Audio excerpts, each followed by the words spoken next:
चलो बच्चा लोग, फिर से स्वागत है एक बार हमारे क्लास में। और आज का जो अपना टॉपिक रहेगा, अभी तक हम लोग ये देख रहे थे कि बीमार अगर हो जाते हैं तो कैसे ट्रीटमेंट करेंगे, कैसे ठीक होंगे, ठीक है, और कैसे हम टनाटन होकर अपना काम करना शुरू कर देंगे। लेकिन एक बात हमेशा याद रखना चाहिए कि prevention is better than cure. बीमार हो करके ठीक होने से बेहतर है कि हम लोग बीमार पड़ भी नहीं करें, वो नहीं ज्यादा ठीक है जी। कि बीमार हो जाएंगे, सब दवाई है ये है तो क्या जरूरत है टेंशन लेने का, बीमार होंगे दवाई खा लेंगे, ये ज्यादा सही बात हुआ। या फिर बीमार होने से बचे रहे, ये ज्यादा सही बात हुआ। हम लोगों को बीमारी से बच के रहने का कोशिश करना चाहिए, because prevention is better than cure. अगर हम लोग बीमार पड़ते हैं, भले ही 2 ही दिन के लिए बीमार पड़े, 1 ही दिन के लिए बीमार पड़े, ठीक है, अगर बीमार पड़ जाते हैं तो नुकसान तो होता है, तो शारीरिक तकलीफ पहुंचती है, जिसको हुआ उसको तकलीफ पहुंचता है, और जिसको हुआ है उसके चाहने वालों को भी तकलीफ होता है। जैसे अगर घर में आपकी मम्मी का तबीयत खराब हो जाए या पिताजी का तबीयत खराब हो जाए, ठीक है, इसका ये मतलब नहीं कि सिर्फ उनको ही तकलीफ होता है, बच्चे भी उस तकलीफ के दौर से गुजरते हैं जब उनके मम्मी पापा का तबीयत खराब होता है। इन सेम वे अगर किसी बच्चे का तबीयत खराब हो जाता है तो उस दर्द को उसके मम्मी पापा भी बहुत अच्छी तरीके से महसूस करते हैं, ठीक है। कोई भी बच्चा नहीं चाहता उसके मम्मी पापा का तबीयत खराब हो, और कोई पेरेंट्स नहीं चाहते कि उनके बच्चों का तबीयत खराब हो। दुनिया तो इसी में सिमट गई ना हमारी, हर कोई किसी न किसी का बाल बुतरू है, हर कोई किसी न किसी का मम्मी पापा है, ठीक है। जैसे आप भी हैं, हम भी हैं, तो कोई नहीं चाहता कि हम या हमारे अपने बीमार पड़े।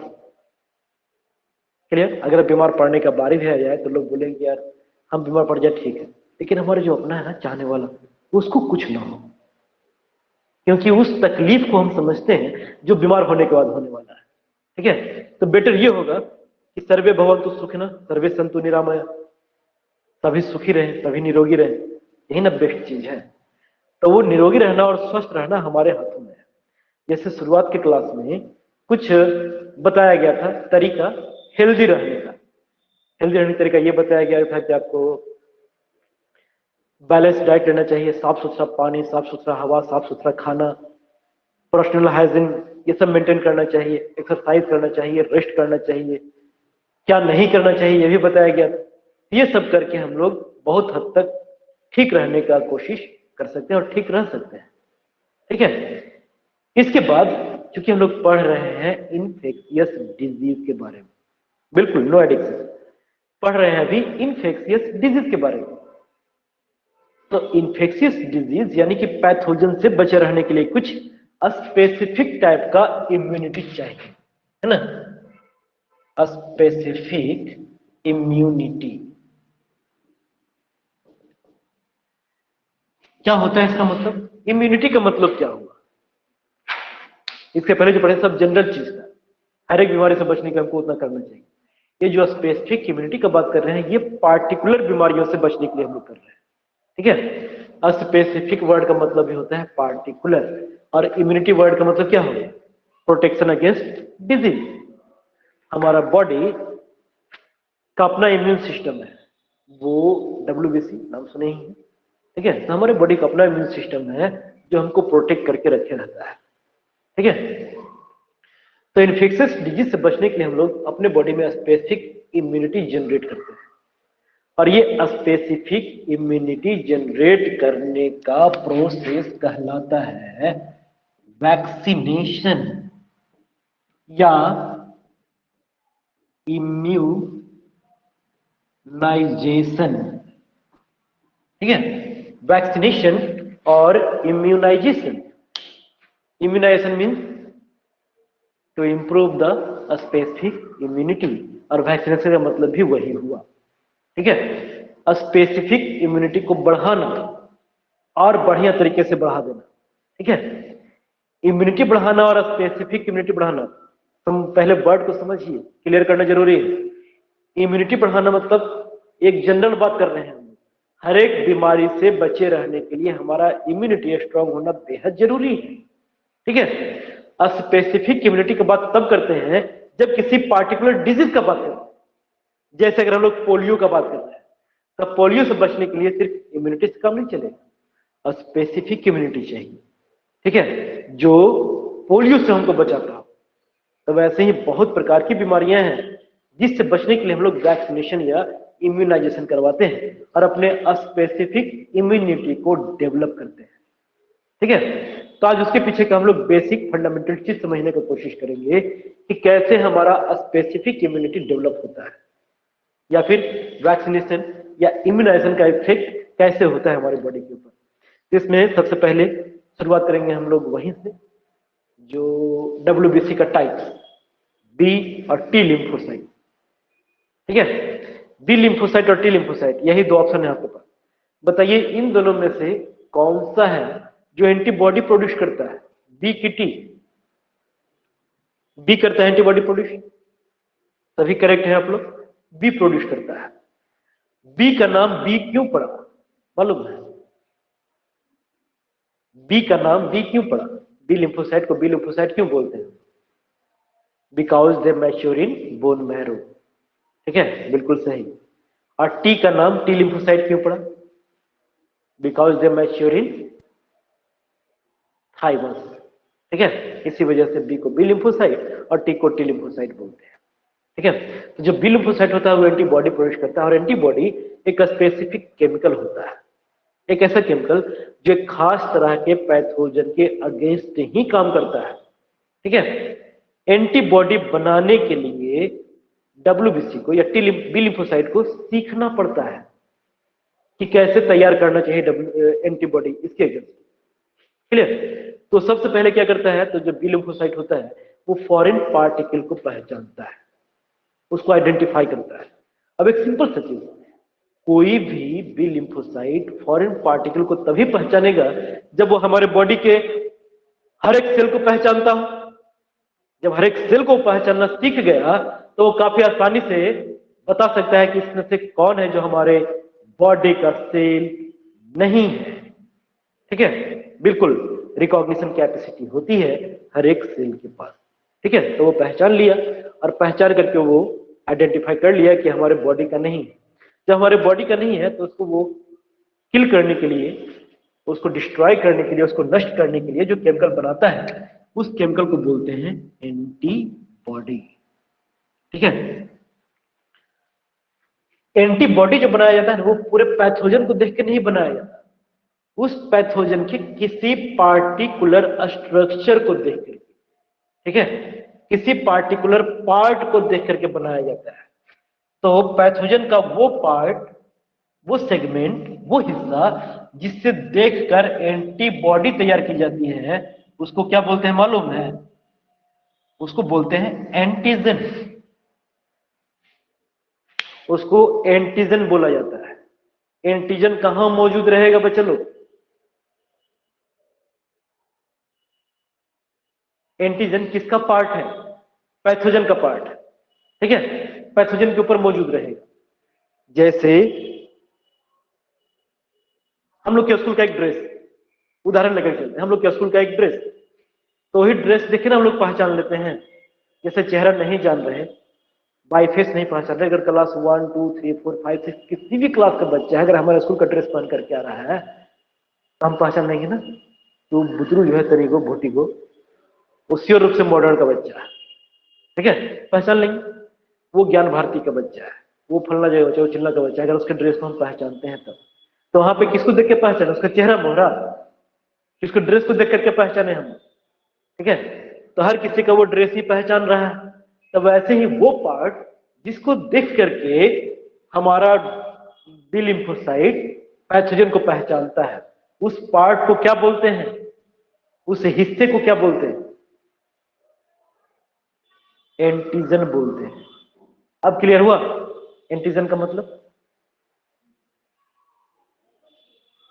एंटीजन को पहचानता है हमारा WBC, और इसी एंटीजन के अगेंस्ट में क्या तैयार करता है? वो एंटीबॉडी तैयार करता है, क्लियर।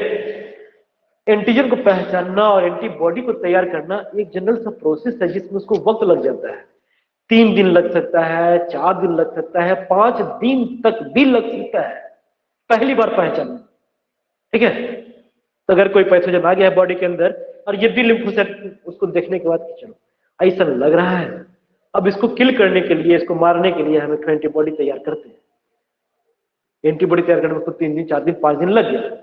तब तक वो पैथोजन का इंतजार करते रहेगा कि भाई वो देख के गया है कि आता है एंटीबॉडी तैयार करके, हमें जो इंतजार करेंगे उसका इंतजार करते रहेगा कि जब तुम आओगे एंटीबॉडी तैयार करके तब भी हम लड़ेंगे। इतना भी ऑनेस्ट नहीं है। तब तक वो 4-5 दिनों में जिसके बॉडी में एंट्री मारा है उस इंसान का तो तहस नहस उड़ा के रख देगा ना, हद से ज्यादा बीमार कर देगा वो। कुछ बीमारियां ऐसी हैं जो ट्रीटेबल है और कुछ बीमारियां ऐसी हैं जो क्यूरेबल नहीं। जैसे पोलियो, पोलियो का इलाज नहीं होता। तो अगर पोलियो का वायरस बॉडी में एंट्री कर दिया है, आ गया है, और हमारा बी लिम्फोसाइट चल गया अपने लैब में कि हम पोलियो के वायरस के खिलाफ एंटीबॉडी तैयार करके लाते हैं, तब तक तुम बोलते रुको हम आते हैं एंटीबॉडी लेकर। वो रुकल नहीं रहेगा तब तक वो उस बच्चे के किसी अंग को डिस्ट्रॉय कर चुका है। पोलियो का पेशेंट आई हो कहीं ना कहीं आप देखे होंगे, वो नर्वस सिस्टम को डिस्ट्रॉय कर देता है। तो अगर वो पैर के नर्वस सिस्टम को डिस्ट्रॉय कर दिया तो उसका पैर काम करना बंद, हाथ के नर्वस सिस्टम को डिस्ट्रॉय कर दिया तो हाथ काम करना बंद, ऐसा होता है। फिर दोबारा उसका इलाज संभव नहीं है। तो 4-5 दिन के बाद अगर वो आता भी एंटीबॉडी लेकर के तो किसी काम का नहीं रह जाएगा। ठीक है, लेकिन ये तो ड्रॉबैक हो गया ना कि यार फिर कौन सी फायदा उसने एंटीबॉडी बना करके। अब इसके पीछे दूसरा किस्सा, हर एक सिक्के के 2 पहलू होते हैं। ये पहला पहलू देखिए कि वो 2 दिन 4 दिन 5 दिन लगा देता है, तब तक आदमी बीमार पड़ जाएगा। दूसरा पहलू ये बोलता है कि अगर वो एक बार एंटीबॉडी बनाना सीख गया है, जो WBC, जो बी लिम्फोसाइट, अब वो कहना भुलाएगा ना, याद रखेगा। याद रखेगा तो याद रखने को लोग मेमोरी बोलते हैं। ठीक है, तो वो बी लिम्फोसाइट किसमें कन्वर्ट हो जाता है? मेमोरी सेल में। वो बी लिम्फोसाइट किसमें कन्वर्ट हो जाए? मेमोरी सेल में, और वो याद रखे रहेगा दोबारा। ठीक है, बहुत सारा फ्रेम निकलता है दोबारा। अगर दोबारा वही पैथोजन, सेम पैथोजन एंट्री मारता है जो पहली बार मारा था, अगर दोबारा वही पैथोजन एंट्री मारता है, तब तक हमारा WBC एंटीबॉडी तैयार करना सीख चुका है, मेमोरी सेल में कन्वर्ट हो चुका है। और जैसे ही उसको देखेगा, अब उसको 2 दिन इंतजार नहीं करना है, 2 से 3 घंटे के अंदर इतना अधिक एंटीबॉडी वो प्रोड्यूस कर देगा कि पैथोजन डिस्ट्रॉइड। ठीक है, तो ये एक पॉजिटिव चीज हो गया।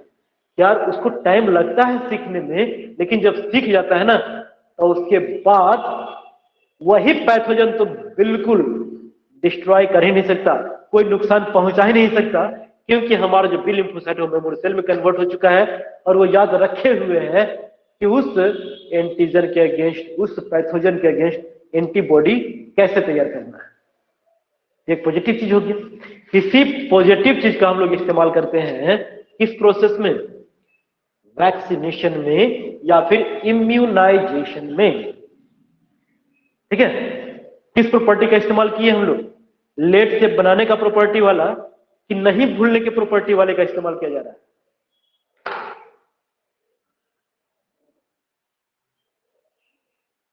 नहीं भूलने वाले का इस्तेमाल किया जा रहा है ना, समझे?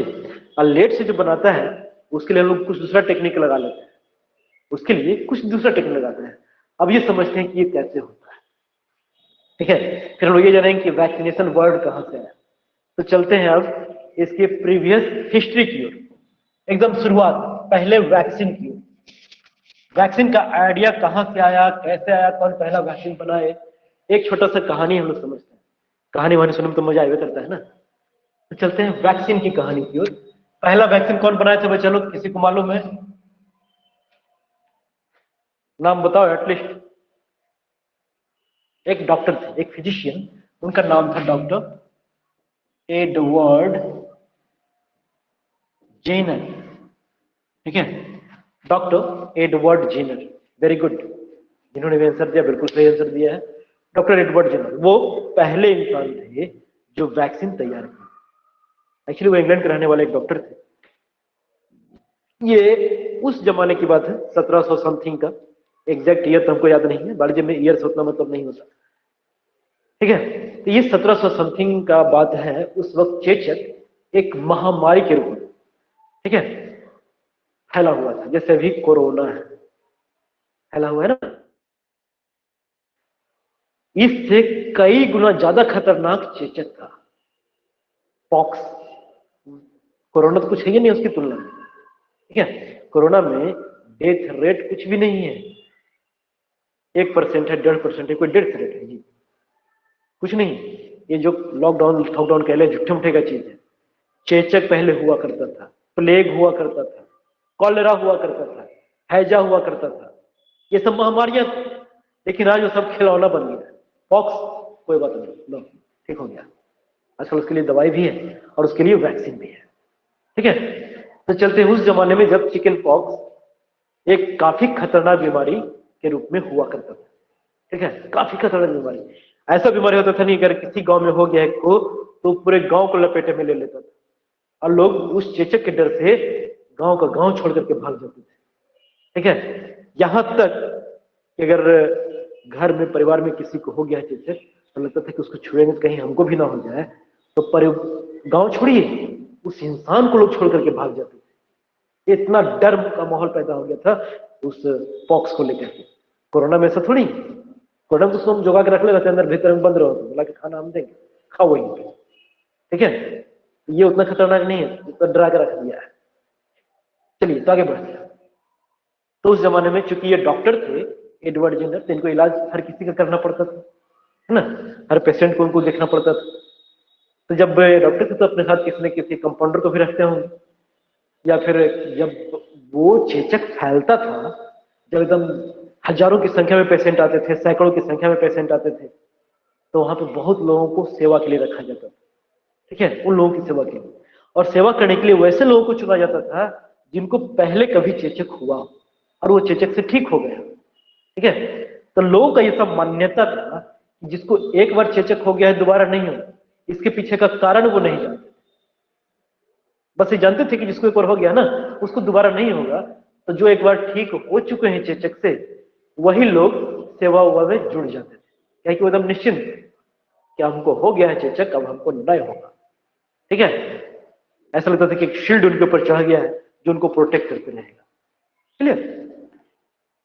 एडवर्ड जेनर जब जब थे, इनको भी कुछ कुछ इनके बारे में पता चला, ऐसा कुछ आइडिया इनके दिमाग में भी आया, ये भी सुने कि ऐसा ऐसा होता है ना। तो उसके बाद ये जो अपना एक्सपेरिमेंट शुरू किए थे एक बच्चे के ऊपर, उस बच्चे का नाम था जेम्स फिलिप, ठीक है। ये एक 8 साल का बच्चा था, जेम्स फिलिप। एक तरफ एडवर्ड जेनर है जो डॉक्टर है, दूसरी तरफ एक जेम्स फिलिप नाम का बच्चा है। जेम्स फिलिप एक अनाथ बच्चा था बेचारा, ठीक है। इंग्लैंड में अनाथ होना बहुत आम बात है, वहां पे अनाथ ऐसे भी हो जाता है क्योंकि वो मम्मी पापा शादी ब्याह किए, बच्चा हो गया, पापा छोड़ के भाग गए, दूसरा ब्याह कर लिया, मम्मी छोड़ के दूसरा ब्याह कर लिया, ठीक है। तो उसका दूसरा उधर भाई बहन हो गया, दूसरा भाई बहन हो गया, कोर्स को रखा, बेचारा अनाथ हो गया। ये सब बहुत कॉमन सा चीज होता है विदेशों में। तो ये जो जेम्स फिलिप था ये भी कुछ ऐसा ही बच्चा रहा होगा जो अनाथ बच्चा था।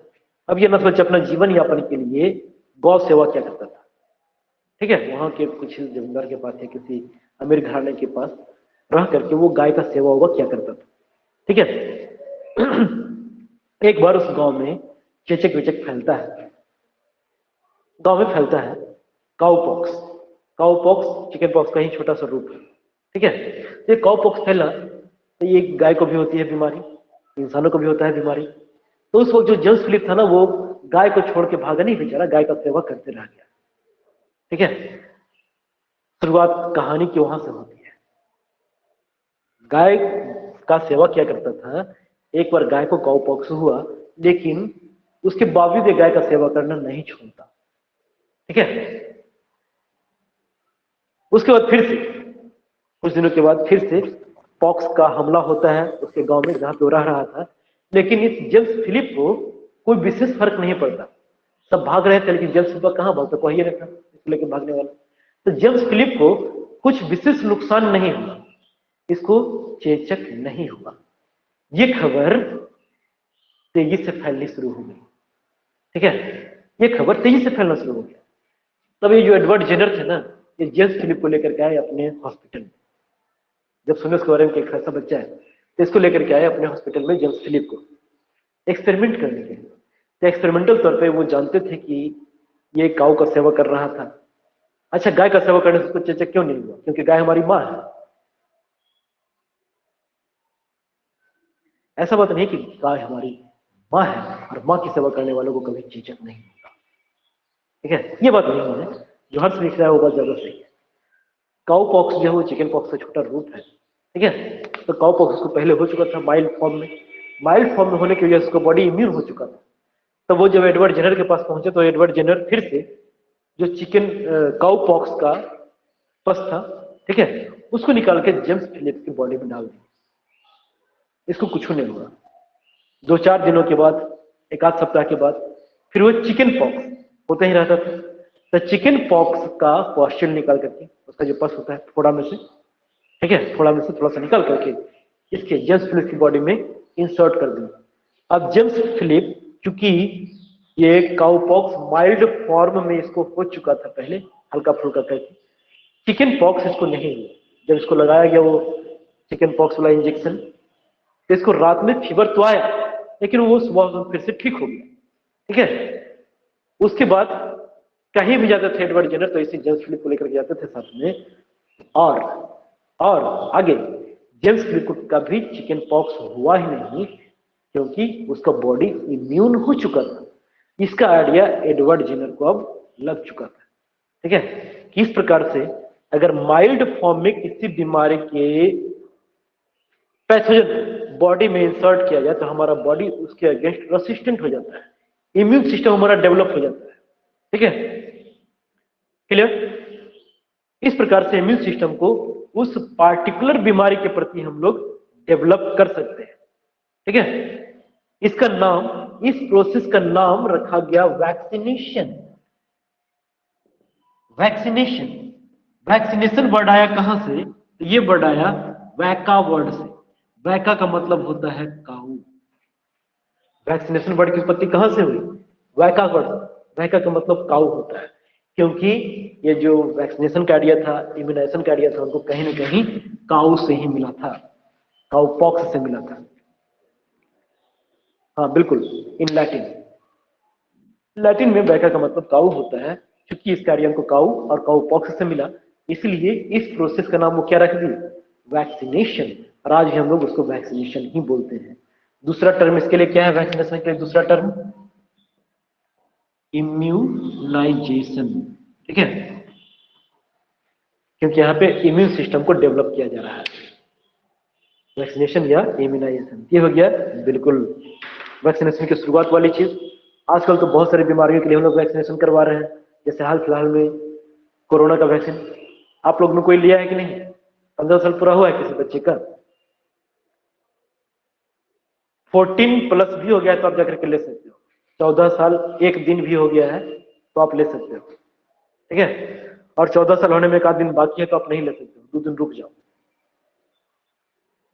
जैसे आज भरने हो रहा है, अब परसों है बर्थडे, तो परसों हो जाएगा आपका, तो परसों जाकर के ले लो। जो 14 साल 1 दिन भी हो गया है तो आप ले सकते हो। एकदम से 15 साल रहने की जरूरत नहीं है। ठीक है, और ले लेना चाहिए।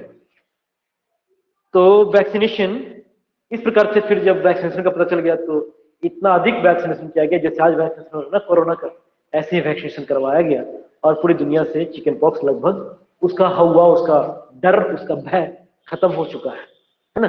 अब कहीं होता भी है तो 4 ठोप हुआ फिर वो ठीक हो जाता है। ऐसा नहीं कि एक तरफ से होना शुरू हुआ पूरा गांव का गांव साफ हो रहा है। आजकल ऐसा देखने को नहीं मिलता। एक जो मास स्केल पे चलाया गया है हमारे हिंदुस्तान में, वो है pulse polio programme. Pulse polio programme में पोलियो उन्मूलन कार्यक्रम को बढ़ावा दिया गया, जिसमें कोशिश की गई कि अपने देश से, अपने कंट्री से पोलियो को एकदम खत्म कर दिया जाए, हमेशा हमेशा के। यह खत्म तभी होगा जब एक भी पेशेंट हमारे हिंदुस्तान में पोलियो का नहीं बचेगा, क्योंकि पोलियो का जो वायरस है वो पोलियो पेशेंट के बॉडी में ही तो सर्वाइव कर रहा है।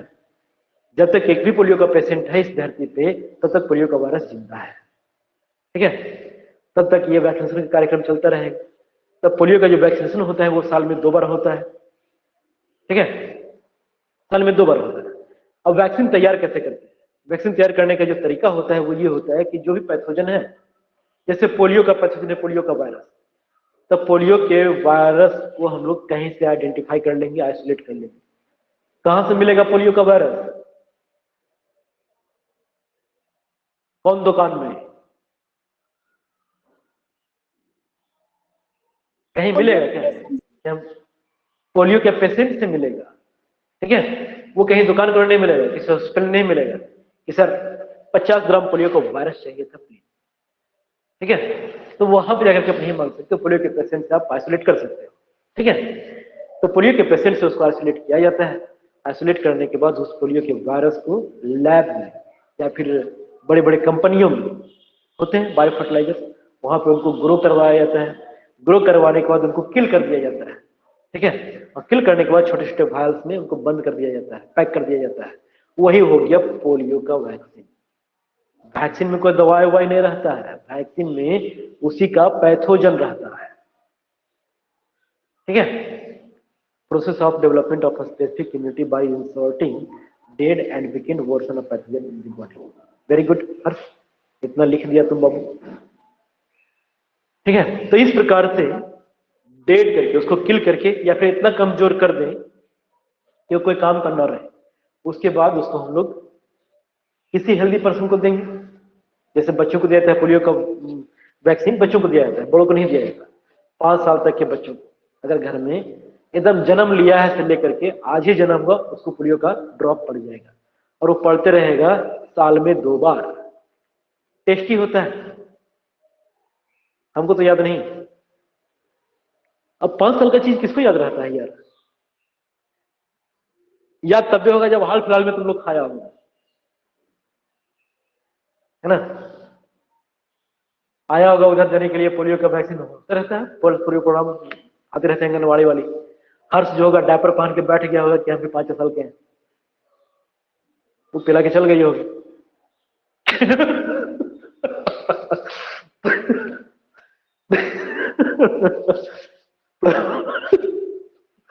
ऐसा नहीं है, उसने कहीं टेस्ट वेस्ट किया होगा।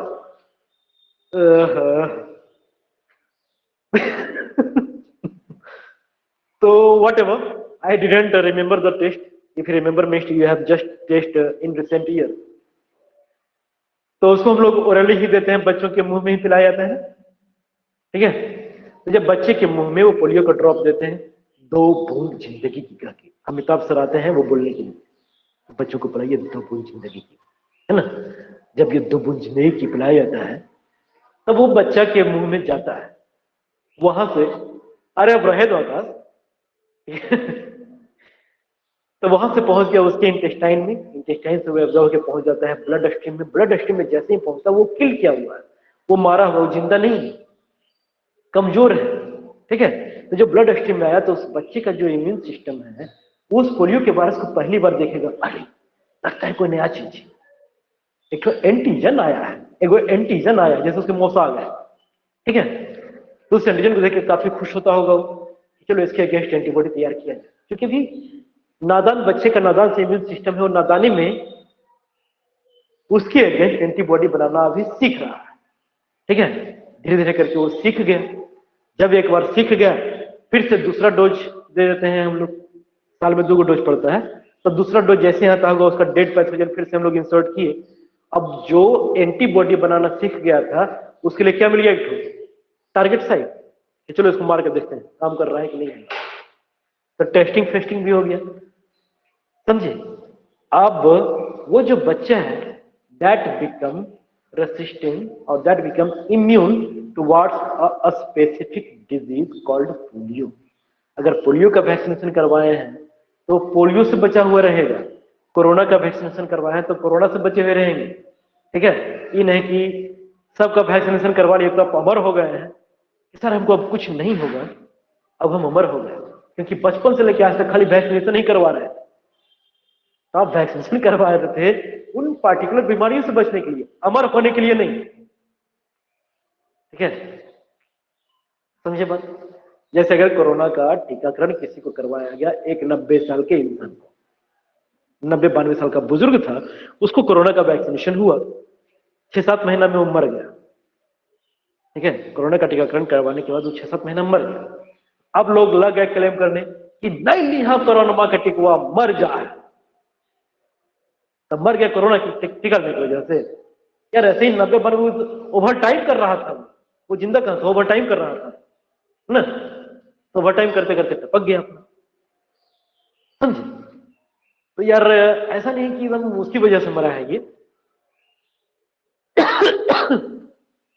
और अमर भी नहीं हो जाएगा टीका लेने की वजह से। तो चलिए, वैक्सीनेशन एक स्पेसिफिक डिजीज से बचाने के लिए होता है, एक पार्टिकुलर बीमारी से बचाने के लिए। तो हम लोग पोलियो का बात किया, ठीक है। तो पोलियो का वैक्सीनेशन करवाएं तो पोलियो से बचा हो रहेगा, कोरोना करवाएं तो कोरोना से बचा हो रहेगा, कोलरा करवाएं तो कोलरा से बचा हो रहेगा, टाइफाइड का करवाएं तो टाइफाइड से बचा हो रहेगा, निमोनिया का करवाएं तो निमोनिया से बचा हो रहेगा। इस प्रकार से बहुत सारी बीमारियों को लेकर के वैक्सीनेशन की जाती है, समझे यहां तक। किस प्रकार से वैक्सीनेशन करवा के स्पेसिफिक इम्यूनिटी डेवलप किया जाता है ताकि स्पेसिफिक डिजीज से बचा जा सके, ठीक है। अब इसमें किस प्रकार की बीमारियों के लिए वैक्सीनेशन करवाते हैं, हर एक बीमारी के लिए वैक्सीनेशन नहीं होता, ठीक है। वैक्सीनेशन सामान्यतः करवाया जाता है वैसे बीमारियों को लेकर के जो हद से ज्यादा खतरनाक हो, डेंजरस हो, जानलेवा हो, या फिर जिसका ट्रीटमेंट मुश्किल है, ठीक है, या फिर जो बहुत ही तेजी से स्प्रेड होता हो, जैसे कोरोना बहुत तेजी से स्प्रेड होता है, इसका मोर्टेलिटी रेट, लेथल रेट बहुत ही कम है, होता है लोगों को ठीक हो जाता है 2-4 दिन में अपने आप, 5 दिन में अपने आप, इसका मोर्टेलिटी रेट कम है। फिर भी लॉकडाउन फॉकडाउन लगा दिया, ऐसा कहे के लिए क्योंकि यह स्प्रेड काफी तेजी से होता है, ये कॉन्टेजियस भी है, फूड बॉर्न भी है, वाटर बॉर्न भी है, एयर बॉर्न भी है, फोमाइट बॉर्न भी है, जितना भी तरीका पढ़े हैं सभी बॉर्न है सर्वाइव। तो इस चक्कर में क्या होता है कि वो इतना ज्यादा स्प्रेड करने लगता है कि हम लोग को लॉकडाउन फॉकडाउन लगाना पड़ता है ताकि सोशल डिस्टेंसिंग बना हुआ रहे, आदमी आदमी के कांटेक्ट में आएगा तभी तो ये फैलेगा ना। तो मेन चीज ये है, इसी वजह से लगा दिया जाता है और कोई कारण नहीं है। इसकी मारक क्षमता इतनी नहीं, इतना बता दिया जाता है मीडिया मीडिया में, ठीक है। तो आई होप क्लियर हो गया होगा वैक्सीनेशन या इम्यूनाइजेशन वाला ये जो आज हम लोग पढ़े, ठीक है। चलो, वेरी गुड।